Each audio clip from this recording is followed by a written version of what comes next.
Aloha, everyone. Thank you for joining us for the 2022 Hawaii Work-Based Learning Convening.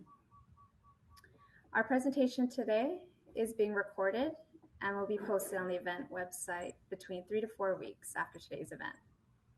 Please keep all cameras off and all microphones muted.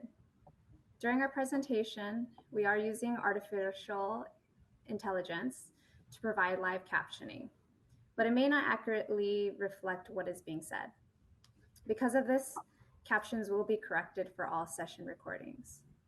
If you have any questions for today's presenters, please add them to the chat box.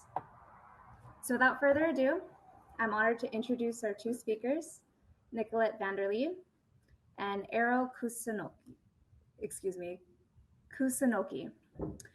Nicolette is a program manager for Hana Career Pathways, and Ero is a training coordinator at Hawaii Carpenter's Apprenticeship and Training Fund.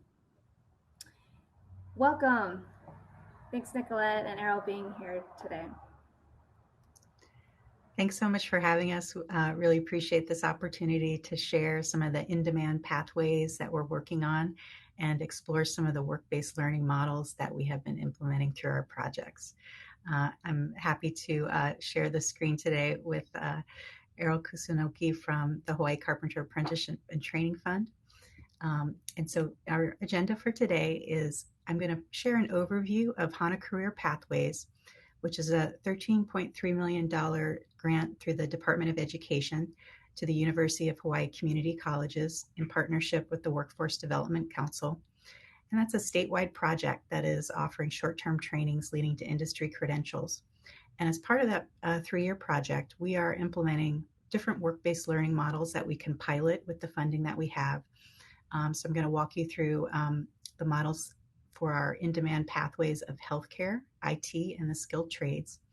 And then I'll also pass over our presentation to Errol so that he can share some of the success stories and value from employer and industry partner perspectives for the Carpenter pre-apprenticeship program that we have developed through this project. So just to give you a little more background on Hana Career Pathways, this grant is supporting and funding short-term trainings that lead to industry credentials in the resilient sectors of healthcare, technology, and the skilled trades. And we're working with all of the community colleges statewide to offer the trainings. And as part of our key activities, these trainings are really informed by industry needs, and they're intended to meet the immediate employment opportunities that exist in the state. The project launched about 2 years ago, and it was really intended to be a response to address the negative impacts of COVID and help our furloughed and unemployed residents get upskilling and quickly trained to be able to earn those industry certifications that would qualify them for some of the in-demand jobs in these resilient sectors. As we've now evolved through the pandemic, we have recently expanded our eligibility criteria, so we can now also include employed residents that would like to get upskilled and earn certifications that can help them advance in their college and career pathways. Many of these short-term training programs have been enhanced with distance education, online and hybrid models, and we're really seeking to also support our remote learners in rural communities.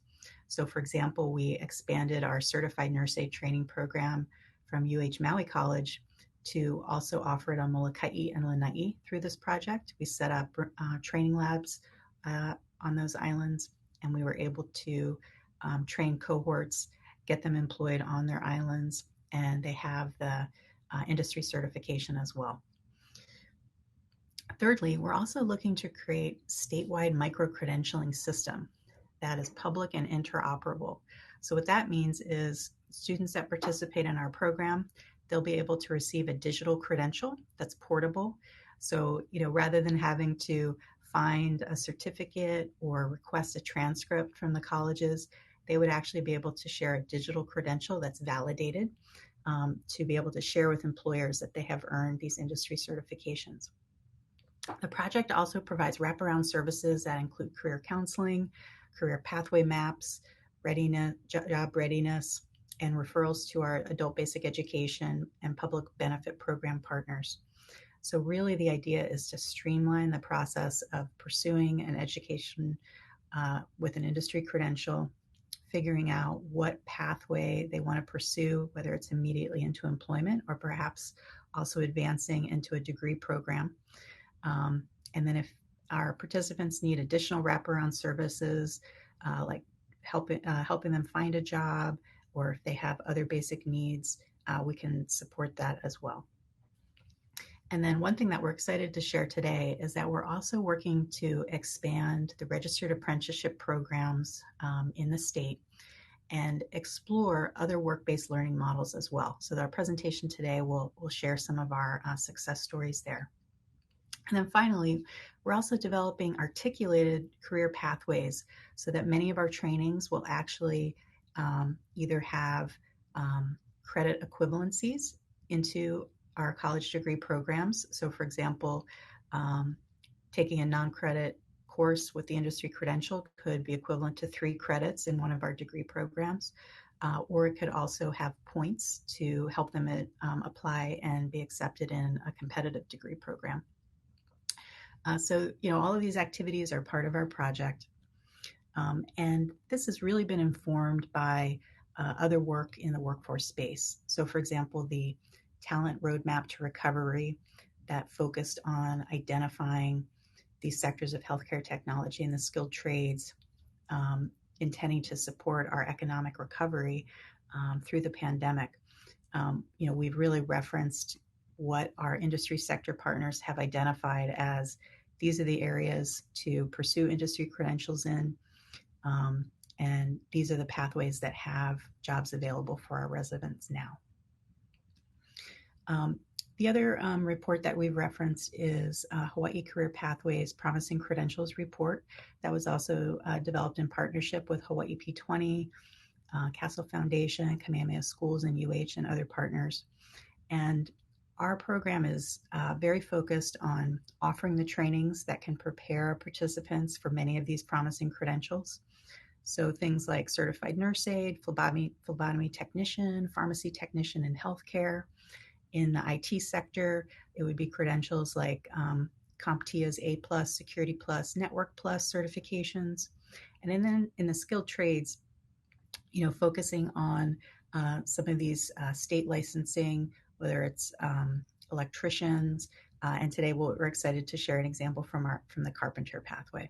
So these are all really great resources, and our program is referencing, data-informed information like the promising credentials are vetted credentials that our local employers have identified as being of high value. So our program is seeking to prepare our students for these types of workforce certifications. So what we want to really delve into today is how our Hana Career Pathways project is implementing an education, training, and advancement model to support our residents in their college and career pathways. So this model essentially consists of beginning with a short-term training, advancing to earn that industry valued credential, like something from the promising credentials that I mentioned. And at that point, students could then potentially enter the workforce directly. However, in the model, we've built in how does the work-based learning component help them advance. So I'm going to walk through some examples, whether it's an apprenticeship, it could be a paid internship, it could be on-the-job training. That next step in the pathway can then lead to additional industry-valued credentials, and again, advance them into employment. Students could also decide, hey, I'm so inspired in my educational pathway, I now want to continue towards a college degree. And with the articulation agreements that I mentioned, many of these courses count towards credit in the degree programs. So they could then pursue that degree and continue to advance further on their pathway towards that living wage goal that we all have as we do this work. So the first example I'm going to share today is in our healthcare sector.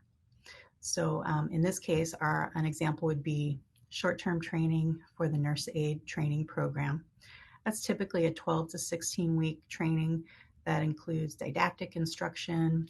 We've now really transitioned into an online format for that so that we can reach more students. These hybrid trainings would then involve in-person lab and clinical rotation hours, and ultimately lead to the ProMetrics exam to earn that state certification. At that point, our students have attained the credential, and we have now also built in providing work-based learning opportunities for our CNA completers. We can help refer them to paid internship opportunities. CNA is the top healthcare need statewide. I've heard there's always 400 positions open at any given time throughout the state. So employers are actively trying to hire these CNA participants in our project. So we can actually even place them directly into job opportunities. And then our project is actually helping to fund that ongoing on-the-job training as an incentive for employers to reduce some of the costs that requires in onboarding and hiring new employees. So that work-based learning component really becomes an opportunity for the employer to connect with highly qualified, ready to work, potential employees. Our project is able to provide funding as an incentive for employers to connect with our students. And, it's a win-win-win for everyone, as our students then are able to find jobs quickly, and they're recognized for their achievements in earning those credentials. In the case of the healthcare pathway, the students could then potentially earn other stacked industry valued credentials. So for example, at Maui College, our program is now able to fund additional trainings such as an EKG technician specialization, or perhaps students might want to gain an additional specialization as a phlebotomy technician, or a dietitian specialization. And at that point, they might decide, you know what, I really want to pursue a degree. I'm interested in becoming a licensed practical nurse or a registered practical nurse. And our project can then also support them to advance towards those degrees. We have an additional funding to support degree program students as well. So that's an example using our healthcare model. And I'm going to share a little bit later some of the specific industry partners that we're working with, and share some parts of the model where we actually have service agreement contracts with industry intermediaries to help us streamline that process of funding the paid internships and supporting those job placements. Next example I want to share today is in the technology sector. So as I mentioned, we have the CompTIA A+, Security Plus, Network Plus trainings funded through Hana Career Pathways at Honolulu Community College. And these short-term trainings are typically, 4 to 6 weeks, might be anywhere from 36 hours to 48 hours for those industry exam prep courses. Those courses are all offered completely online, and includes covering the cost and scheduling the industry certification exam. So in the IT sector, this project has actually highlighted, I think, some of the challenges of integrating a work-based learning model. So what we found with technology that was different than the healthcare example is we can refer students for paid internships. We can also help fund the cost of that paid internship. But what we've seen in the technology sector is that employers, in many cases, are actually looking for trainees that have prior work experience. So it's been challenging for us to look for these work-based learning opportunities for students that have no prior work experience. But there have been a number of cases over the past 2 years. For example, last summer, there was a state-funded internship program for IT internships. So a number of our students in our technology cohorts were able to actually have internship placements over the summer and had that, hands-on immersive work-based learning in an actual work site. they complete the internship and now they're ready to, continue on their pathway in employment. But again, what we found is some of the minimum qualifications for these even entry-level IT jobs may require 1 to 2 years of prior experience. So a 3-month paid internship is not going to meet the MQs for many of these entry-level jobs. So at this point, we're really working with our sector partnerships. Hawaii Chamber of Commerce is leading the IT sector partnership in Hawaii, and really working with employers to see how can we potentially streamline the process. Could MQs be adjusted for these job opportunities so that we can create a more accessible pathway for entry-level positions? So I think what's exciting is through doing this work, we're able to identify where are the barriers for our students and our graduates, and we're finding that employers are really ready and willing to roll up their sleeves, come to the table, and try to figure out, okay, we like the idea of this model. How can we practically implement it in the current workforce environment? So I think more to come in this space, building in this, short-term paid internship as the work-based learning step, and then, okay, what's next for trainees to find longer-term employment? One potential model could actually be a registered apprenticeship program in the IT sector. So Honolulu Community College is actually working on that as a potential next version of this model. So more to come. Hopefully we'll get to present in the future on the opportunity to fund and support that. And again, after these trainings, internship, advancing, students then also have the option to pursue credit courses and degree programs in computer science, for example, in IT, in business, and our project can also support the advancement for those students. So the final model I'm going to share with you today is in the skilled trade sector for a new Carpenter pre-apprenticeship program that we developed with Errol and his team of colleagues at the Carpenter's Apprenticeship and Training Fund, which is a statewide organization, and Errol's going to share more about what they do. But just to introduce this model, in partnership with them, we designed an 8-week pre-apprenticeship training program, and this is really intended for entry-level participants. It doesn't require any prior experience in the trade. And that 8-week training program integrated classroom instruction and also built in a 2-week paid internship. So in this case was unique. The work-based learning is actually built into the pre-apprenticeship program itself. And then students also earned industry certifications like OSHA 10 and First Aid CPR. Upon completion of that 8-week training, they earn the credential for completing it. And then what's really exciting about this program is students that pass that are actually guaranteed entry into the registered apprenticeship program as well. So that takes it to a next level of work-based learning. Where in that, I believe it's typically a 5-year registered apprenticeship program. Students will continue to have the classroom instruction, but they'll also have opportunities for work-based learning with employers and be able to, be working in the industry. And again, students that might be interested in further advancing could also pursue degree in the applied trades as well. And ultimately, students that complete the registered apprenticeship program will become journey workers, whether it's the carpenters, drywallers, or millwright pathway within that program, and then, of course, have advancement into the living wage opportunities for our skilled trades in Hawaii.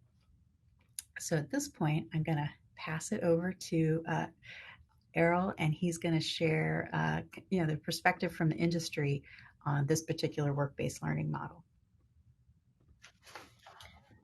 Hi, good morning, everyone. So thank you, Nicolette, for the introduction. My name is Errol Kusunoki. I got into the Local 745 Carpenters Union 1999, and I was a field worker for 18 years, and since 2020 been an office worker working in the apprenticeship training fund. So a little bit about apprenticeship. We're a statewide registered apprenticeship, and there's three ways that you can get into Carpenter apprenticeship. So the first one being through our natural application process for neighbor islands. It takes place 365 days a year. Every month we offer a math assessment that applicants must complete and pass in order to be eligible into acceptance into our program. Another way applicants can get into our program is through direct entry, where a contractor is willing to hire either a friend, a family member, or someone referred to them by a union service rep as an eligible applicant, and they can apply to apprenticeship and get direct entry without having to take the math assessment. And the last way to get entry into our program is through the pre-apprenticeship program. So we have currently two pre-apprenticeship programs, one currently that Nicolette is sharing with you, the Hana Pathways. And we also have one that we partner with the DOE called Career Connections. So we're currently in 34 high schools throughout the state where we offer our United Brotherhood of Construction certification courses where they can take foundations of building construction and RCC 1. And upon the completion of foundations and RCC 1 with the B or better, they can get direct entry into our program. If they do not complete RCC1 and foundations, then they would have to come in through the regular application process. And that's what leads us to what Nicolette has offered with the Hana Pathways. So what we've seen is we've had applicants with a wide variety of ages from right out of high school to, I believe, the oldest in our Maui cohort was 38. And by completing this program, this waives their math assessment and allows them to get direct entry into our program. So, Nico, if we can advance to the next slide.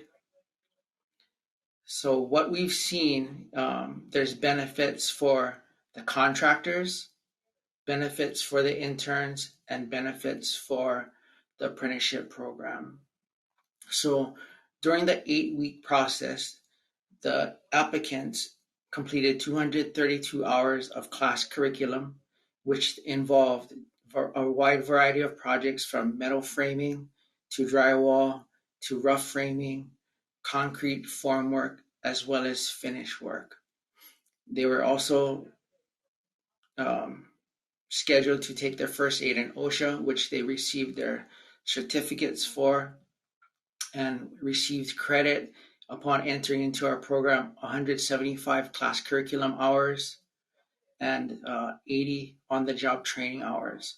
So to complete our apprenticeship, it requires 655 required curriculum hours and 8,000 on-the-job training hours. So these applicants all received that credit upon entering into our program, which was paid for by the grant. So they eliminated 4 of the classes that they needed to take of the 13.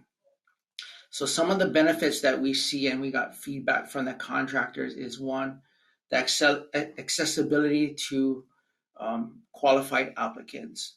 And what this program allows us to do is to assess and evaluate and pre-screen the applicants for entry into our program, such as their attitude, their commitment, such as attendance. And we're not so much concerned about how well they perform. So the blessing of my role is that I can take these young individuals and watch them grow through the program that is offered. So that's what the contractors are excited to see, that they have individuals that are coming to them and referred to them that have the general knowledge of carpentry in those areas that we discussed that they cover in the required curriculum. Next slide, Nicolette. So the benefits for the interns is some of these interns have never worked in their life. They got into and applied to the the Hana Pathways more of to be exploratory, meaning that they weren't sure if this is something that they wanted to pursue, but because it was offered and they would receive certain credentials, they were excited about it. So they did receive the first aid and CPR certification, their OSHA 10 certification. And during that time, we saw the growth of every individual. So some of them had good leadership skills, but poor performance skills. And some of them had great attitude, but they weren't that good in their skills. And overall, we were able to at least give them the confidence to grow and be willing to step forward and get ready and be prepared to join a contractor. So the best thing about this is we were able to motivate and evaluate their commitment to the program, and we share these with the contractors. So the contractors get to do a phone interview with them, and then we did also send photos and feedback to the contractors, and they selected the individuals accordingly to what they were looking for and the type of scope of work that they would need to perform. So that assisted with these guys in preparing them for contractor work. So these are some of the pre-apprenticeship numbers, okay? So this Hana Pathways was run on Oahu and Maui. So this was the first cohort for Maui. So in fall 2021, there were 7 that completed the program and 6 of them entered into apprenticeship. In summer 2022, we still have currently 1 apprentice that is completing his internship with a contractor. So 6 of them on Maui and 13 on Oahu. So speaking specifically for Maui, the 6 applicants that all completed a 2-week internship with a general contractor here on the island that is a signatory contractor to Local 745 or Hawaii Regional Council, the union. 6 of them have all been placed and have joined our apprenticeship program. The final one entering on Tuesday. And so 2 of them are working for Kennedy Construction here on Maui, 2 of them with La'au Builders, and 2 with Viking Construction. So during that 80-hour trial period, they proved to be and have the tools needed to complete the process and also earn themselves a job with these companies. So the best thing about Maui is there's a demand for carpenters, drywallers, millwrights, and all across the board, all the trades are looking for manpower. You can see the growth here on the island. So that was a blessing because this came at the right time where we could provide contractors and meet their manpower needs.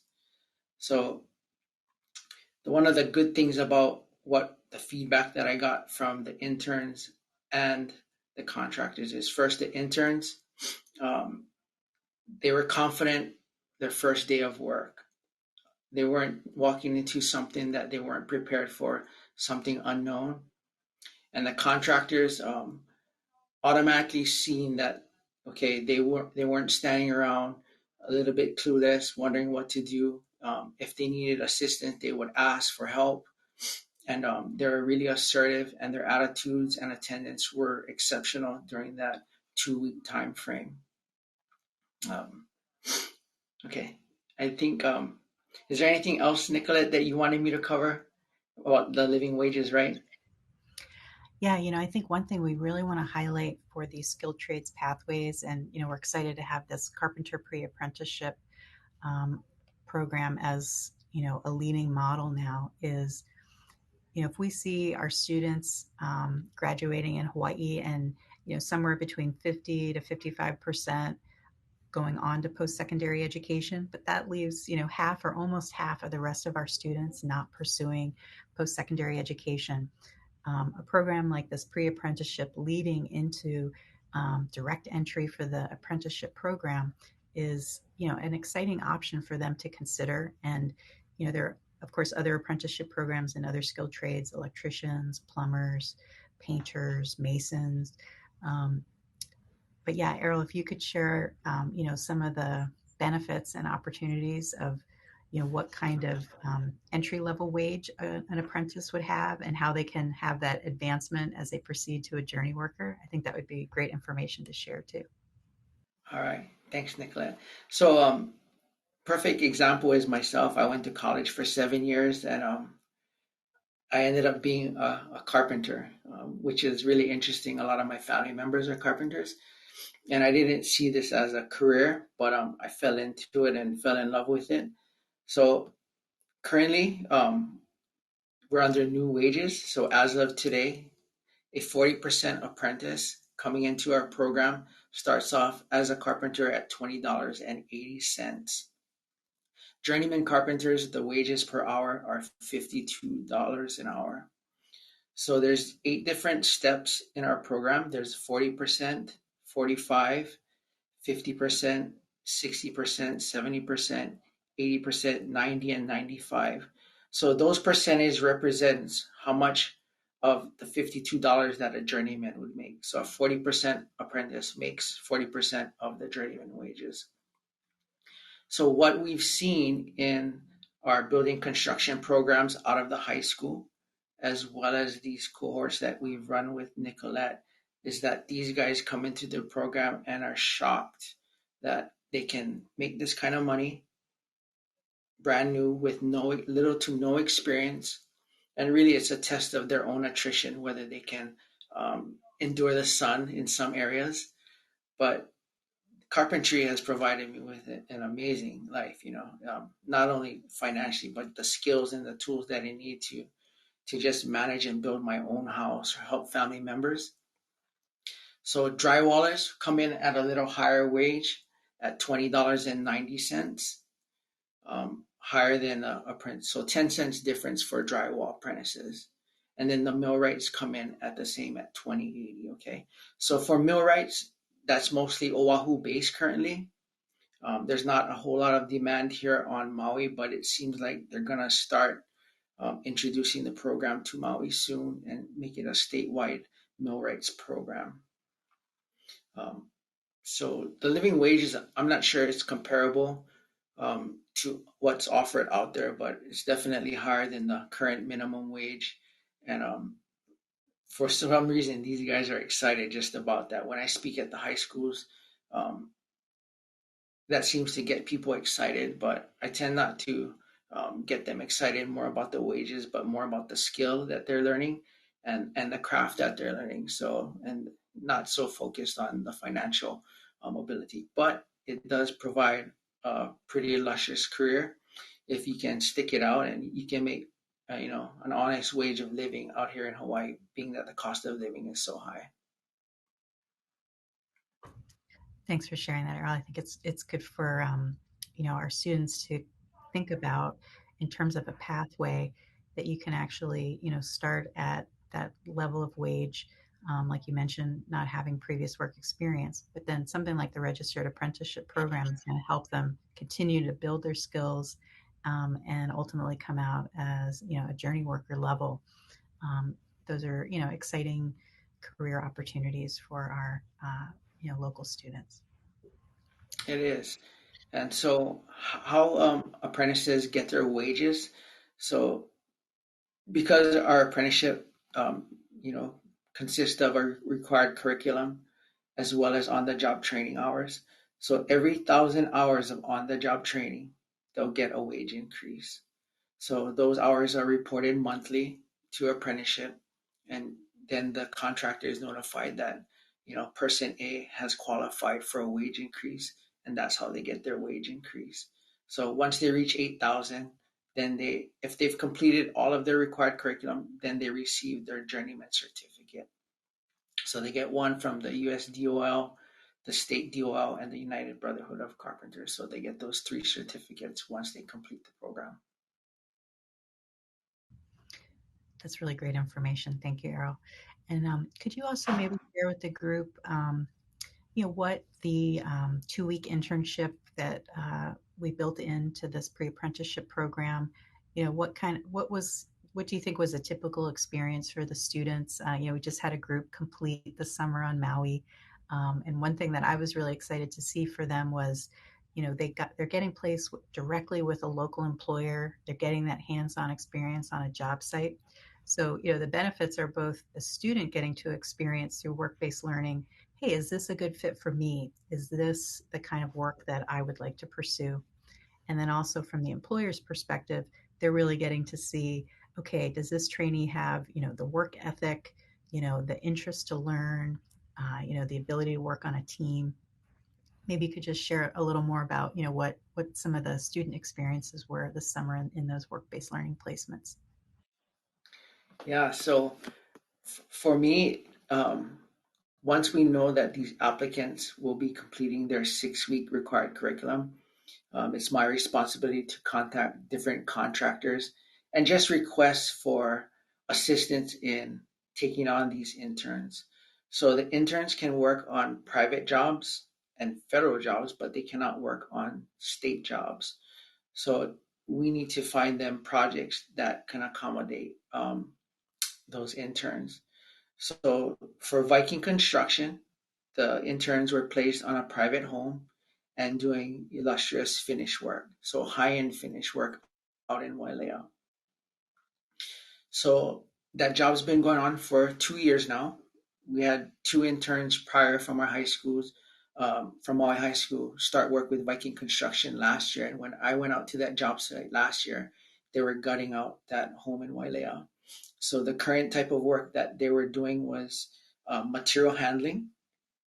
They were doing a lot of high-end finish work from installing cedar trim, door trims, high-end windows and door finishes. On the exterior, they were digging trenches like most construction jobs start off, and watching them learn to set, which is rock walls, which is not technically our craft, but they assist in the footing section of that and preparing the footings for the rock wall masons. So with that job, they also got to learn a little bit of operating skills, such as using the man lift, which are called scissors lift or aerial lifts, and also got to drive some forklift and got experience that way. For La'au Structures, which is our second contractor, they're working on the Lailoa project. So they're a subcontractor to Armstrong Builders. And that job is specifically focused on high end wood framing. So I believe those are 4-story duplexes that they're building, but those interns only focused on wood framing, nothing else. From prefabbing to standing up walls to shear paneling and flying in the trusses and stacking the roofs. So we kind of limit what they can do during their internship because obviously safety is the highest priority that we have, not only their experience. So we try to make sure that anything above the ground, like hot and the fourth floor, that they're following all the OSHA guidelines and rules. And we kind of recommend that they don't start there. They start on the ground so they can get comfortable working their way up to that level. But some of them participated on that and assisted in stacking and the prepping and the rigging, which was great. And for the last group, Kennedy Construction, those guys are also working on a custom home out in Paia on Baldwin Avenue. And that one's just starting. So they got to see the slab being poured and they just started wall construction. And this week, I believe they started standing up the trusses, which is the foundation for the roof. Wow, that's really amazing to hear the diversity of skills and experiences that, these interns get to have 2 months, prior. They had perhaps never been on a job site before. Earl, do you have any insights to share, in terms of the student perspective, like the value of having those kind of experiences? I think one thing we often hear at the community colleges feedback for our classes is students always want more hands-on instruction. And especially during COVID, we've transitioned so many classes from the classroom even into the online, environment, which makes it even feel less personal. So, from my perspective as an educator, I think being able to build in these work-based learning experiences that are, immersive, it's real world, it's, applying the skills that they had previously just read about or, learned about in class. Any insights you can share from the student experience? Right. So from the student's perspective, that's a good one. because so the first week we had our introductory week, our build up exercises, and during that first week it's more of mindset and conditioning. So we had them learning how to do material handling, proper lifting techniques, and a lot of them weren't in shape. They struggled to carry plywood in the wind, carry heavy lumber in the wind, and it kind of got them the idea. Okay, this is what we were trying to really break them, but not really break them. So at least don't think that because it's a free opportunity that it's not gonna cost you a little bit. You're gonna have to definitely earn it and work for it. Um, so during that time, with all the build-up exercises, having this 6 week required curriculum section, it allows them to develop that mindset and understanding of general construction. It allows them to understand the physical needs and the physical demands of construction before just going out to any job site, not knowing what you're going to do, not knowing what to expect. And then after a week of work, say, you know what, I can't take this. I can't stand the sun. This is not for me. So having that 6 week opportunity to pre-screen these individuals allows us to find the committed applicants, the ones that they want to make a career out of this. They want to do this for the rest of their life, whether they're going to stay with the union or if they're going to get their own contractor's license in the future when they gain that knowledge. They're going to be an asset to our community one way or another. And that's the goal, is how can they also not only benefit themselves but benefit the community. So having this 6 week program really proved to us at apprenticeship and to the teachers and instructors from UH and Maui High that yeah, these guys are qualified to be lifelong carpenters. And we've seen that. We had no complaints from the contractors about these guys. They were well prepared. And thankfully UH had supplied them with the tools that they needed to start that 2 week internship. But for the most part, these guys are all making money. They're happy. One of the concerns is, hey, I don't have enough money to pay for my tools. Um, but now they do. After a week's work of work, I think they're going to make at least $600 in their first week, which is pretty good for any person. I think when I was working, it wasn't that much. It's probably like 400 as a 40% apprentice, maybe even lower. But they're definitely excited, and I believe that's one of the benefits, is having them understand what it takes to make it in our industry. Thank you so much for sharing all those insights, from our industry partner perspective, Errol, as well as, the value for the employers and, the benefits for the students. So I think that really helps bring alive how, we can design a program that, it's going to give them all the fundamental skills and knowledge that they need to enter one of these in-demand pathways, for example, in the skilled trades.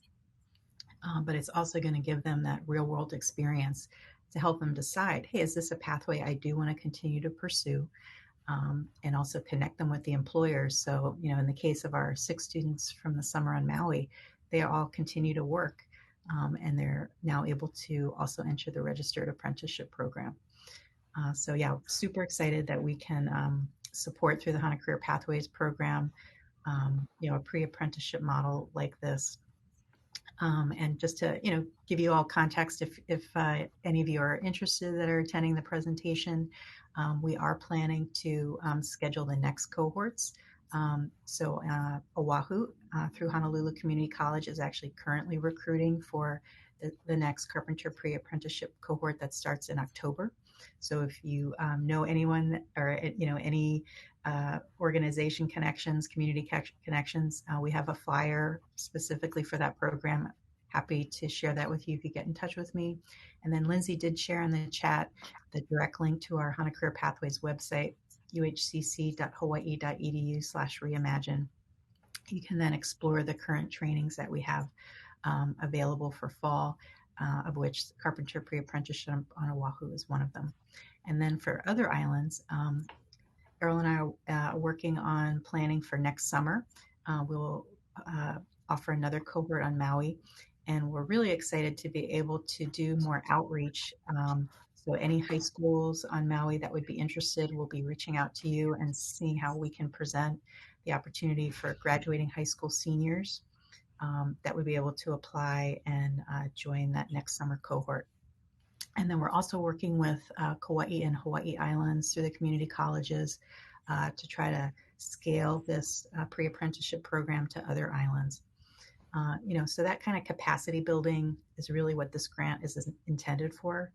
Let's, working with our industry partners, design and develop trainings for in-demand pathways leading to employment. We can pilot them and then scale them for those that are successful. So thank you so much, Errol. Really appreciate you partnering with us on this. Thank you, Nicolette. Cool. So I wanted to share with all of you as well. We talked about this Carpenter program as one example where we, have an agreement and a contract with the training fund. A couple other intermediaries that I wanted to highlight as well. Banquet Solutions of Hawaii, or BSH, which is a partner organization of the Local 5 Harriet Union Group. We also have an agreement with them through this grant to develop work-based learning opportunities in healthcare. So in that case, we actually have a paid internship program for pharmacy technicians. So pharm techs that complete our Hana Career Pathways training through Leeward Community College, Kapiolani Community College, and Maui College.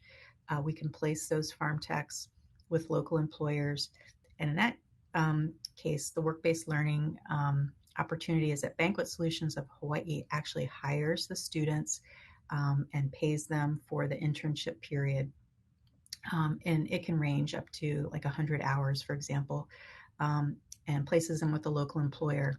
And then really our goal is if it's a good fit for the trainee and the employer, that internship could then convert into an actual job opportunity. So we see a work-based learning model in that case of, again, being similar to the Carpenters, where the employer and the student, they get to try out, is this a good fit?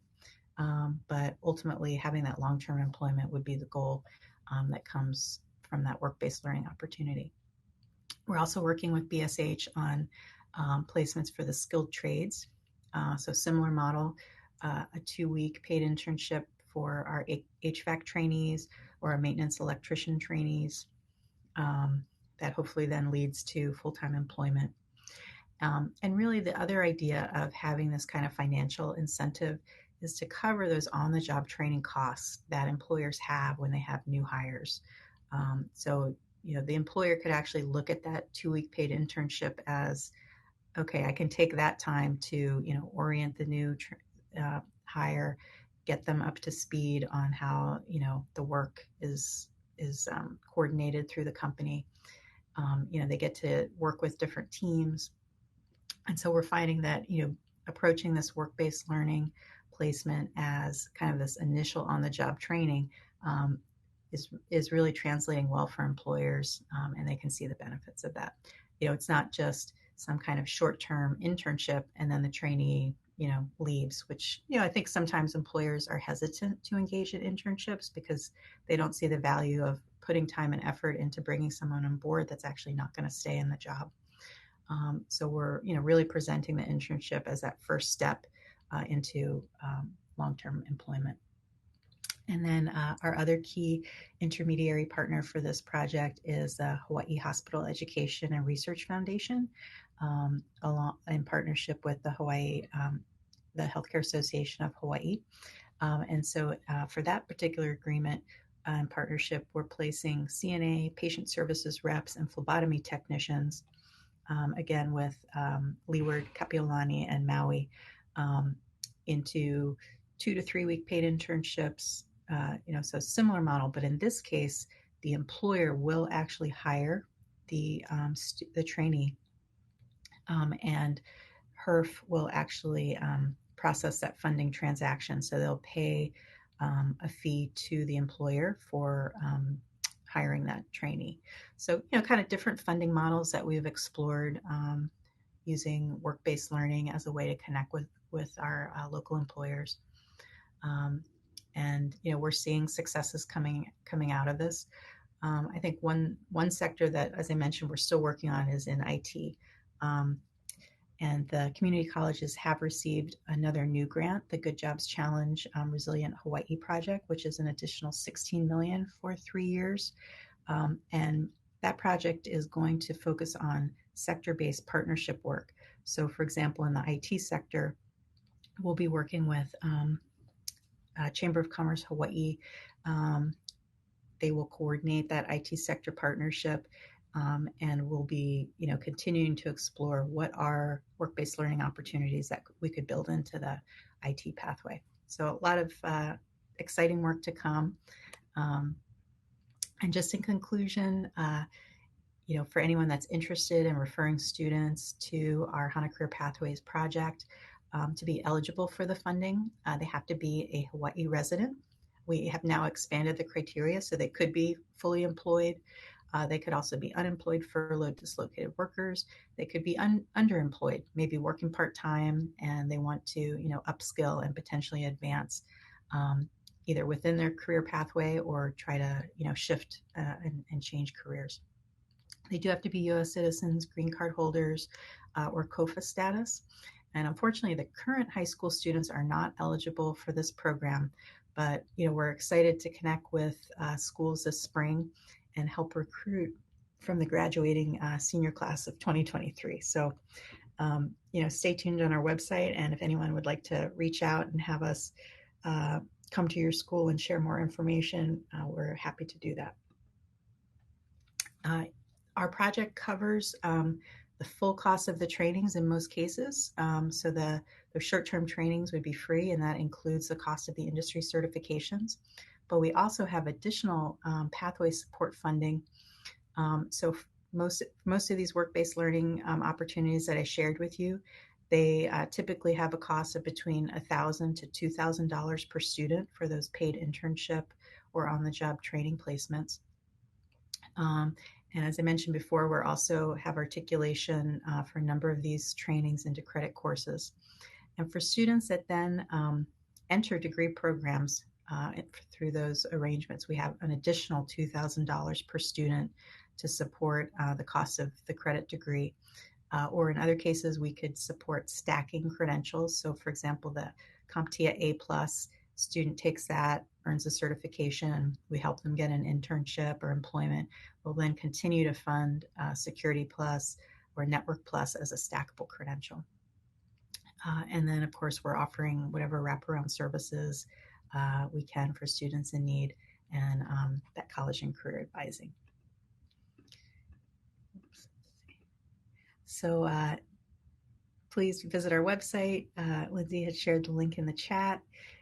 All of our current trainings are available there. So the first step is for someone that's interested to apply for one of the trainings. You can only submit one application per student.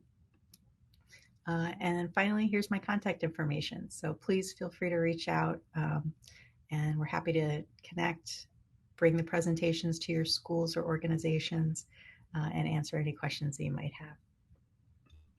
So that concludes our presentation. We just wanted to leave a little bit of time at the end for any questions that you might have. I did try to answer questions that came through in the chat. And so if anyone has any other questions, please do enter it in the chat and we can address those now. Thank you. Great, thanks. Thanks so much, Nicolette and Arrow. As we wait for the last 5 minutes, if there's any questions coming through, we did want to note that we would love to hear from you all, your thoughts and feedback before you go. So we just added a link of our session, so we'd welcome you to go ahead and complete it.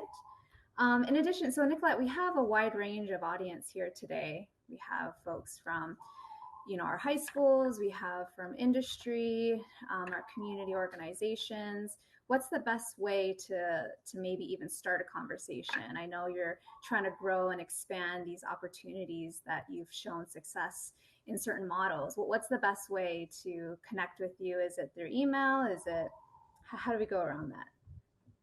Yeah, absolutely. I just dropped my direct email into the chat. If anybody does go to the website, there's our contact information there is training@hawaii.edu, and that email actually does come directly to me. So any questions that come through the website, or if you want to connect with my personal email, I drop that in the chat. Yeah, please reach out. And then I'm actually based on Maui, but for any of our other island, connections, we have staff on all the islands, so we can have one of our team members come to your schools. I do a lot of Zoom presentations, so if organizations, one example, Work for Warriors reached out to me a few weeks ago and wanted us to promote these trainings to their veteran participants, so we can do Zoom presentations as well.